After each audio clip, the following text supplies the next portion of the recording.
नमस्कार दोस्तों, बाजार हाट न्यूज चैनल के एक नए एपिसोड में आप लोगों का बहुत बहुत स्वागत है। दोस्तों, तारीख है 20 जनवरी 2022 और यहाँ पे 21 जनवरी 2022 के लिए बैंक निफ्टी का ऑप्शन एनालिसिस और साथ ही बैंकिंग स्टॉक का एनालिसिस लेकर आपके सामने हाजिर हूँ। देखेंगे बैंक निफ्टी अब कल कहाँ पे लेवल ले सकता है, कहाँ इतनी बड़ी जो गिरावट आई और नीचे के लेवल जो ध्वस्त कर दिया। लेवल 37,700 का एक लेवल था, उसको ध्वस्त करके 37,500 तक लास्ट लेवल जो था वहां तक एक बार क्लेम करने का कोशिश किया, लो मार दिया 37,590 के आसपास में। तो अब बैंक निफ्टी में कल क्या मूवमेंट बन सकता है, इस लेवल के बाद क्या रिकवरी आना चाहिए या नहीं। तो फिलहाल हम लोग जो देख रहे हैं कि बैंक निफ्टी का ये चार्ट है आपके सामने में। लेकिन बता दूं, अगर लाइव मार्केट में कॉल चाहिए तो टेलीग्राम चैनल जरूर ज्वाइन करिए, जहां लाइव मार्केट में आपको कॉल प्रोवाइड होता है। तो देखिए, बैंक निफ्टी का सबसे पहले ओपनिंग की अगर हम लोग बात करें तो ओपन का प्राइस आपको कुछ यहाँ पर मिलेगा। बैंक निफ्टी का ये था ओपनिंग प्राइस, यहाँ है ना। इसकी ओपनिंग 38,100 पर हुआ। डेली का चार्ट देखेंगे तो आपको वहां पे और भी समझ में आए। लेकिन फिलहाल हम ये देख रहे हैं कि ये बिल्कुल एक प्राइस चैनल में फंसा हुआ है, अपर और लोअर एंड पर।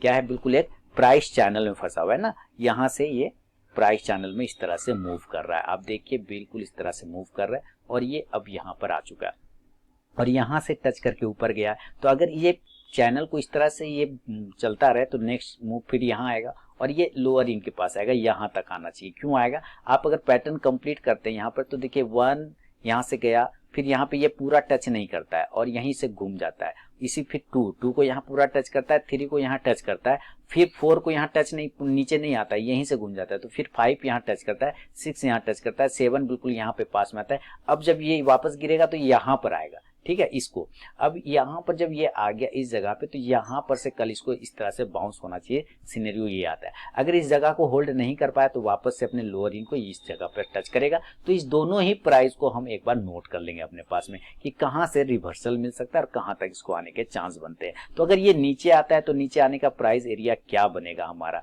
तो नीचे आने का प्राइस एरिया हमारा बनता है इस जगह पे। सबसे पहला लेवल तो हमें मिल गया 37,800। इस लेवल को पास देखते हैं तो 37,750 तक का एक लेवल आप पकड़ के चल सकते हैं। यहाँ पर 37,750 अगर नीचे आता है तो आपको दूसरा एरिया क्या बनेगा, तो 37,550 के आसपास में। ये दो एरिया है जिसके पास इसको आना चाहिए या यहाँ से बाउंस करना चाहिए। कहने का मतलब ये अगर ऊपर जाता है तो एक बार इस एरिया के पास टच करके वापस यहाँ से निकल जाएगा। और अगर इसको होल्ड नहीं कर पाया 37,700 को तो ये वापस से 37,500 की तरफ आने की कोशिश कर सकता है बैंक निफ्टी। तो फिलहाल तो सिनेरियो ये बन रहे हैं। अब देखिए, ऊपर के लेवल पे हमारे पास यहाँ पे भी रेजिस्टेंस एरिया, इस जगह पे भी रेजिस्टेंस है और यहाँ पे भी रेजिस्टेंस एरिया है। अगर इस तीनों ही रेजिस्टेंस एरिया को पकड़ते तो ये प्राइस चैनल का रेजिस्टेंस आ गया। तो इस हिसाब से अगर ये ऊपर ब्रेक करता है तो कितने लेवल का ब्रेकआउट होना चाहिए, ब्रेकआउट होना चाहिए 37,975 से लेके 38,000 का लेवल। ऊपर के लेवल कहाँ आएगा, 37,975 से लेके 38,000 38,000 का जो लेवल है वहां के ऊपर निकल के बाउंस होना चाहिए। देन ये आपको अपसाइड का दिखाएगा। अदरवाइज यहाँ से नहीं ब्रेक कर पाता है तो नीचे गिरेगा और इस लेवल 37,775 तक आएगा। अगर इस यहाँ से बाउंस कर गया तो फिर ठीक है, और नहीं तो वापस 37,500 पर आ सकता है बैंक निफ्टी। तो अभी तो ये सिनेरियो दिख रहा है चार्ट पर। अब चल के जरा हम ऑप्शन डेटा को देखेंगे, ऑप्शन चेन को समझेंगे कि ऑप्शन चेन पे क्या मुकाबला चल रहा है। लेकिन पहले आपको मैं यहाँ पे फिर से एक बार बाय और सेल के लेवल में रिपीट कर देता हूँ ऑप्शन के साथ। ऊपर हमारे लिए बाइंग कहाँ पे होगा, जब तक अब ये 38,000 के ऊपर नहीं निकलेगा आप बाइंग मत करिएगा। 38,000 के ऊपर निकलेगा तभी हमारा बाय एरिया खुलेगा और टारगेट ऊपर के साइड में जो बनेगा वो 38,200 से लेके 38,400 तक के, या 38,300 पकड़ लीजिए, 300 तक के टारगेट आपको बनेगा। यही आपका इंपॉर्टेंट रेजिस्टेंस है, 38,200 से 38,300 तक। आप यहाँ से कॉल ऑप्शन को बाय करके चल सकते हैं। कॉल ऑप्शन कितने स्ट्राइक प्राइस करेगा, तो 38,000 का ही स्ट्राइक प्राइस को कॉल ऑप्शन लेके चल सकते हैं। इंडेक्स ऊपर तो कॉल ऑप्शन भी ऊपर जाके प्रॉफिट देगा। इनकेस अगर ये यहाँ से टकरा के नीचे आता है, गिर जाता है, तो हम सेल भी कर सकते हैं ना। हम जरूर सेल करेंगे। कहाँ पे सेल करेंगे, ये देखिए 37,000 अभी जो क्लोजिंग चल रहा है वो 775 के आसपास में चल रहा है। 37,700 के नीचे आपकी सेलिंग आएगी। सेल करना है, सेल बिलो 37,700। टारगेट जो खुलेगा 37,600 से लेके लोअर लेवल 37,500 तक आने की कोशिश कर सकता है। आप यहाँ से पुट ऑप्शन को बाय करने की कोशिश करें। पुट ऑप्शन 37,700 के स्ट्राइक प्राइस का लेके चल सकते हैं। इंडेक्स नीचे आएगा तो ये पुट ऑप्शन ऊपर जाके प्रॉफिट देगा। अब अगेन देखिए, दूसरा एग्रेसिव लेवल की बात करते हैं। अगर हम इस लेवल की बात करते हैं तो यहीं पर ट्रेड कर रहा है 37,900 के आसपास। सबसे पहले इसका एक बार डेली के टाइम फ्रेम पे हम शिफ्ट कर लेते हैं ताकि आपको और भी पता चल जाए कि एक्चुअली ये ट्रेड कहाँ पे हो रहा है, क्लोजिंग कर कहाँ पे रहा है ये, है ना। तो ये देखिए क्लोजिंग किया है 37,850, बिल्कुल सही। इसलिए मैंने आपको क्या बोला 38,000। एग्रेसिव ट्रेडर कहाँ ट्रेड करेंगे, एग्रेसिव ट्रेडर कहाँ ट्रेड बाय करेंगे, तो 37,000 हाँ 925 के ऊपर कहाँ एग्रेसिव ट्रेडर करेंगे, सेफ ट्रेडर 38,000 के ऊपर करेंगे और एग्रेसिव ट्रेडर जो है 37,925 से 950 के ऊपर ही एग्रेसिव ट्रेडर निकल सकते हैं बाइंग के लिए। 37,925 से लेके 950 के ऊपर ही एग्रेसिव ट्रेडर बाय कर सकते हैं और सेफ ट्रेडर 38,000 के ऊपर बाय करेंगे। तो ये आपको मैंने कॉल और पुट के साथ लेवल बता दी कि कहाँ पे बाइंग और कहाँ पे सेलिंग होगा।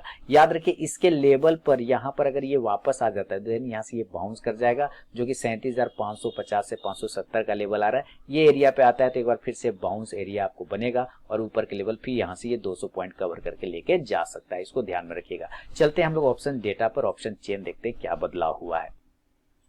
तो यहाँ बैंक निफ्टी के ऑप्शन चेन पर आ गया दोस्तों, और बैंक निफ्टी का ऑप्शन चेन पे क्या देख रहे हैं हम लोग कि सबसे पहले आज का एक्सपायरी कंप्लीट हो गया तो हम नेक्स्ट एक्सपायरी को लगाएंगे। पुट कॉल रेशियो देखिए 0.7394 के आसपास का है। इसका मतलब क्या है कि पुट कॉल रेशियो तो ठीक ठाक है। क्लोजिंग 37,850 के पास कर रहा है, इसका मतलब 37,800 और 37,900 के पास में एट द मनी बैठे हुए हैं। पुट कॉल रेशियो इसको बहुत बढ़िया है, लेकिन वो बढ़िया कल काम आएगा कि नहीं आएगा इसको देखते हैं। अभी लेवल क्या है 37,900 के पास में हम लोग एट द मनी बैठे हुए हैं। इस तरफ कॉल है हमारा तो जाहिर सी बात है हम रेजिस्टेंस फेस करेंगे। इधर रेजिस्टेंस है तो सपोर्ट है तो इधर हम पुट को देखेंगे, इधर कॉल है तो रेजिस्टेंस देखेंगे। ठीक है, अब देखिए 37,900 पे मुकाबला क्या है, कॉल राइटर कितना बैठा है 2,41,000। इसके सामने हम पुट राइटर की बात करें तो पुट राइटर है ही नहीं, मात्र 1,45,000। वो उसमें भी पुट राइटर नहीं, पुट बायर है। पुट बायर जो है कॉल राइटर का सपोर्टर होता है। तो ये 37,900 तो भाई आपको यहाँ पे बड़ा रेजिस्टेंस है, इसलिए मैंने कहा क्या बोला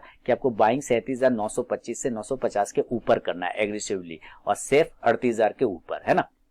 अब 38,000 पर देखते हैं यहाँ मुकाबला क्या देख रहा है। तो सबसे ज्यादा ओपन इंटरेस्ट को इसी जगह पे 19,41,250, 12,50,000 तो आज ही एड हो गया। हेवी कॉल राइटिंग हो रखा है 38,000 के स्ट्राइक प्राइस पे। 13,25,975 पुट बायर बैठा हुआ यहाँ पर, तो इसका मतलब इसका कोई वैल्यू ही नहीं है। इधर हम 38,000 का एक बड़ा रेजिस्टेंस फेस कर रहे हैं, ये तगड़ा रेजिस्टेंस है। 38,100 पर देखते हैं मुकाबला तो 2,88,800 के आसपास में पुट बायर मात्र 91,000 है। तो हम यहाँ पे 38,100 का भी इंटरेस्ट देख रहे हैं, ज्यादा बढ़ गया। 38,200 के ऊपर में फिलहाल अभी जाता हुआ नहीं देख पा रहा हूँ। 4,28,875 हमारा कॉल राइटर है, पुट में ओपन इंटरेस्ट लगभग ना के बराबर मात्र 95,000। तो मैं 38,200 के ऊपर फिलहाल अभी नहीं देखूंगा। बहुत अच्छा होगा तो 38,300, और वो 38,300 तो फाइनल रेजिस्टेंस भी है। तो 37,900, 38,000, 38,100, 38,200 ये हमारा रेजिस्टेंस एरिया है। और सपोर्ट एरिया अगर ढूंढने की बात करते हैं तो सपोर्ट एरिया में हम कहाँ पे बैठेंगे, 37,800 पे देखते हैं। ठीक इसके ऊपर क्लोज कर रहे हैं तो 2,41,550 पुट में ओपन इंटरेस्ट है और कॉल में 2,69,000। अब यहाँ पे देखिए ये हमारा पुट बायर है, ये राइटर नहीं है। हमें एक्चुअली राइटर पुट राइटर यहाँ पे है 37,700 पे, ये एक्चुअल हमारा सपोर्ट है। लेकिन चूंकि हम 37,800 के ऊपर सस्टेन कर रहे हैं तो अभी हम इसको मेक और ब्रेक लेवल, और पहला सपोर्ट जो है हल्का सपोर्ट हमें यहाँ पे मिल सकता है। 37,700 पे देखते हैं तो 2,12,900 हमारा पुट में पुट राइटर है। कॉल में देखते हैं तो 98,000 के आसपास में, तो हमें बढ़िया सपोर्ट 37,700 के पास मिलेगा। 37,700 ध्यान रखिएगा। 37,600 पे देखते हैं तो यहाँ पे 1,31,625 पुट राइटर है, कॉल में मात्र 64,000 है। तो यहाँ पे हम 37,600 पे भी एक अच्छा सपोर्ट देख रहे हैं। और अगला सपोर्ट 37,500 जिसके नजदीक आज हम लोग पहुंचे थे, यहाँ पे मुकाबला देखते हैं तो 6,94,525, कॉल में देखते हैं तो 2 लाख मात्र 23,000 है। तो 37,500, 600, 700, 800 हमारा पुट में ओपन इंटरेस्ट है सपोर्ट के साथ। कॉल में 37,900, 38,000, 38,100, 38,200। तो ओवरऑल ये व्यू है। ऊपर के लेवल्स को 38,000 ब्रेक करने में बहुत मुश्किल का सामना करना पड़ा है। अगर 38,000 के ऊपर ब्रेक कर जाता है देन मूवमेंट बनेगा जो 38,200 से 300 तक लेके जा सकता है। तो फिलहाल चलते हैं चार्ट पर और वहां पे गैप अप और गैप डाउन की बात करते हैं, लेवल निकालते हैं।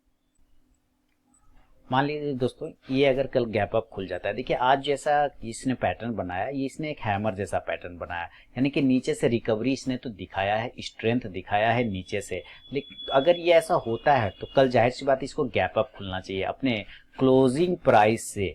क्लोज प्राइस से कल ये ऊपर की साइड में खुलेगा आपका बैंक निफ्टी, अगर ऐसा ये सही है और ये ओरिजिनल है तो, अगर ये ट्रैप है तब तो फिर आपको फंसा लेगा। तो अभी हम ये देखते हैं कि अभी क्लोजिंग कर रहे हैं हम लोग 37,850 पर, और अगर ये गैप अप खुलता है तो कितना गैप अप खुल सकता है। आज का अगर हाई देखें तो 37,800 38,167 के आसपास में हम लोग ओपन हुए थे। तो मेरे लिए जो गैप अप वाला लेवल है, मेरा फाइनल लेवल अभी फिलहाल वो 38,200 वाला है और 38,300 वाला है। अगर इसके आसपास खुलता है तो यहाँ पर तो हेवी रेजिस्टेंस बैठा हुआ है, जैसा कि आपको पता है यहाँ पर हेवी रेजिस्टेंस बैठा हुआ है। इस जगह पे आपको सेल ही करना चाहिए नीचे के टारगेट के लिए। 38,000 या 38,200 के आसपास खुलता है तो सीधे सीधे 38,000 के टारगेट के लिए आपको सेल का पोजीशन बनाना है, और इसके नीचे 37,900 और 37,800 तक भी आने के चांस बनते हैं यहाँ पर। इस हिसाब से आप क्या करेंगे, पुट ऑप्शन को अगर आप बाय करना चाहें तो जरूर पुट ऑप्शन को आप बाय करके चल सकते हैं 38,200 के स्ट्राइक प्राइस को। एक कंडीशन तो ये है। दूसरा कंडीशन ये हो सकता है कि ये 38,150 के आसपास खुल जाए। ऐसा देखिए 38,150 के आसपास खुलता है और ये नीचे आता है धीरे धीरे, हमें कुछ नहीं करना है क्योंकि ये ज्यादा देर नीचे आना नहीं चाहिए। अगर ये 38,150 के आसपास में खुलता है तो आपको वेट एंड वॉच करना है, आपको सेलिंग करना है ऊपर के लेवल 38,200 पर। अगर ये पहुंच जाता है तब आपको सेल का पोजीशन बनाइएगा, या नीचे अगर ये 38,000 पर आ जाता है वापस तो फिर यहाँ पर से एक बाउंस के सिनेरियो बनने चाहिए ऊपर के साइड में, तब यहाँ पर से आपको बाय का पोजीशन बनाना होगा। इसलिए इस जगह पे वेट एंड वॉच करेंगे और इस जगह का लेवल का आने का वेट करेंगे। तो ये है गैप अप का सिनेरियो में, अगर ये खुलता है तो ये है गैप अप सिनेरियो। अगर ऐसा नहीं होता और ये गैप डाउन खुल जाता है तब हमें लेवल बदलने पड़ेंगे गैप डाउन कंडीशन में। और गैप डाउन का जो लेवल होगा किस लेवल पे होगा, देखिए आज का लो जो लगा है 35,600 के आसपास में लगा है। तो पहला लेवल तो वही है कि या तो 35,500 पर ओपन हो जाए या 35,600 पे ओपन हो जाए। हम कहां तक बाय कर सकते हैं, हम बाय कर सकते हैं 35,500 से 35,600 के बीच तक में हम बाइंग करेंगे। 35,500 के नीचे सेल कर देंगे, सीधी सीधी बात है। 35,500 के नीचे रुकना स्टार्ट हो गया तो सेलिंग बन जाएगा, और 35,500 से 600 के बीच में रहेगा तो बाइंग होगा। तो ऊपर की साइड में टारगेट खुल जाएगा 35,700, सॉरी ये 37,000 है ना, मैं 35 क्यों लिख रहा हूँ, 37,500 से 37,600। अगर इसके बीच में मैं लिख देता हूँ यहाँ पे कि ये जो गैप डाउन लेवल है, मैं 35 बोल शायद 37 ही रहा हूँ, 37,500 से 37,600 के बीच में अगर ये ओपन होता है तब हम बाय पोजीशन बनाएंगे, और टारगेट ऊपर में 37,700 से लेके 38,000 तक के टारगेट फिर आपको देखने को बनेगा। आप यहाँ से कॉल ऑप्शन को अगर बाय करना चाहे तो जरूर कॉल ऑप्शन को बाय करें, और कॉल ऑप्शन 37,800 के स्ट्राइक प्राइस का रहेगा। इंडेक्स ऊपर तो कॉल ऑप्शन भी ऊपर। याद रखिए 37,500 के नीचे फिर नया सेलिंग बनेगा, और ये 37,300 तक 200 तक भी गिर सकता है। तो ये है पूरा ओवरऑल व्यू। अभी देखेंगे इसका इंडिकेटर तो हमारा खराब ही है, जैसा कि आप यहाँ पे देख पा रहे हैं। मैं इंडिकेटर लगा देता हूँ तो यहाँ पे इसका देखिए मैंने सेटिंग MACD और RSI रखा है। ये है RSI भी 57 के आसपास में है, और MACD अभी क्रॉस बिलो किया नहीं है। क्रॉस बिलो अगर कर देगा तो और भी गिरावट चली जाएगा, और भी गिरावट बढ़ जाएगा। अभी फिलहाल MACD क्रॉस ओवर ही है, लेकिन जीरो के बिल्कुल पास में है, बॉटम लाइन के पास में आने की कोशिश कर रहा है। तो इंडिकेटर वाइज अगर देखा जाए तो उतना स्ट्रेंथ RSI पे तो नहीं दिख रहा। RSI नीचे की साइड में। हाँ, एक पुट कॉल रेशियो सही है इसका, उस हिसाब से अगर इसको बाउंस आना होगा तो पुट कॉल रेशियो 38,900, 925 और 950 के ऊपर फिर बाइंग एक कंडीशन बन सकता है पुट कॉल रेशियो के हिसाब से, जैसे इसने पैटर्न बनाए हुए हैमर जैसा, उसके हिसाब से यहाँ पे फिर बाइंग बन सकती है। तो यह है दोस्तों पूरा का पूरा बैंक निफ्टी पर मेरा व्यू। अब चलेंगे जरा बैंकिंग स्टॉक की तरफ। मैं फिर से बता दूं, अगर टेलीग्राम चैनल नहीं ज्वाइन किया, ज्वाइन कर सकते हैं लाइव मार्केट में कॉल प्राप्त करने के लिए। तो चलिए बैंकिंग स्टॉक्स को भी देख लेते हैं। बैंकिंग स्टॉक में सबसे पहले AU स्मॉल फाइनेंस बैंक की बात करें। देखिए इसके लिए रेजिस्टेंस एरिया 1,300 रुपए का बन चुका है। जब तक ये 1,300 के ऊपर नहीं निकले तब तक कोई पोजीशन नहीं बनाएंगे। बाइक साइड में 1245-40 के नीचे निकलेगा, सेल करेंगे। टारगेट 1220 का रहेगा। एक्सिस बैंक ये ठीक ठाक है, मजबूती दिखाने की कोशिश कर रहा है। 737 से 38 की तरफ अगर निकलता है 750 के टारगेट देगा। बंधन बैंक अप साइड के एरिया देखिए, यहाँ पर एक रेजिस्टेंस एरिया है। प्रॉफिट अगर आपने नहीं बुक किया तो जरूर बुक करिए। मैंने आप लोगों को सबको बोल दिया था प्रॉफिट बुक करने के लिए। तो अभी देखिए 310 के ऊपर निकलेगा तब नया पोजीशन 320 से 30 के लिए बनाएंगे। बैंक ऑफ बड़ौदा की बात करें तो ठीक है, बैंक ऑफ बड़ौदा भी सारे सब PSU बैंक में तेजी आ रहा है बजट के कारण से, तो आपको नजर रखना चाहिए इस पर। ऊपर के लेवल अगर ये खुलता है 99 से 100 तक का, तो ये 100.03 और 100.03, हाँ 103 से 103 से 5 तक के टारगेट बना सकता है। बैंक ऑफ इंडिया अपसाइड में 55 के ऊपर 54 के ऊपर सस्टेन करे तो आपको 56 से 58 तक के टारगेट देगा। केनरा बैंक में यहाँ पे एक रेजिस्टेंस एरिया देखिए बिल्कुल फेस, अगर इसके ऊपर 232 के ऊपर सस्टेन करता है 235 से 40 तक के टारगेट बनाएगा। सिटी यूनियन बैंक अपसाइड में 147 से 48 के ऊपर निकलेगा 150 तक के टारगेट देगा। फेडरल बैंक अभी कुछ भी नहीं करेंगे, 100 के ऊपर निकलेगा तो पोजीशन बनेगा 105 के नीचे लिए, 96 के नीचे आता है तो फिर 94 से 92 के टारगेट देगा। एचडीएफसी बैंक अपसाइड में 1535 से 40 के ऊपर निकलेगा 1560 तक के टारगेट देगा। आईसीआईसी बैंक की बात करते हैं, आईसीआईसी बैंक अगर अपसाइड में 816 से 20 के ऊपर निकलता है तो 822 से इंट्राडे में 822 से 835 तक के टारगेट दिखा सकता है। नीचे 795 के नीचे गिरेगा तो सेल करेंगे 790 से 85 के लिए। IDFC First Bank buy on dip करेंगे long term portfolio stock. Indian Bank की बात करें तो इंडियन बैंक 148 से 50 के ऊपर जब सस्टेन करेगा तब पोजीशन बनाएंगे, अदरवाइज छोड़ देंगे। इंडसइंड बैंक नीचे अगर ब्रेक करता है 870 को सेल करेंगे 850 के लिए। ऊपर जाने के लिए इसको ब्रेक करना होगा 885 से 90 को, तब जाके ये 920 तक के टारगेट देगा। कोटक बैंक में थोड़ा सा सेलिंग प्रेशर है, अगर नीचे 1870 को ब्रेक करता है तो 1850 का टारगेट देगा।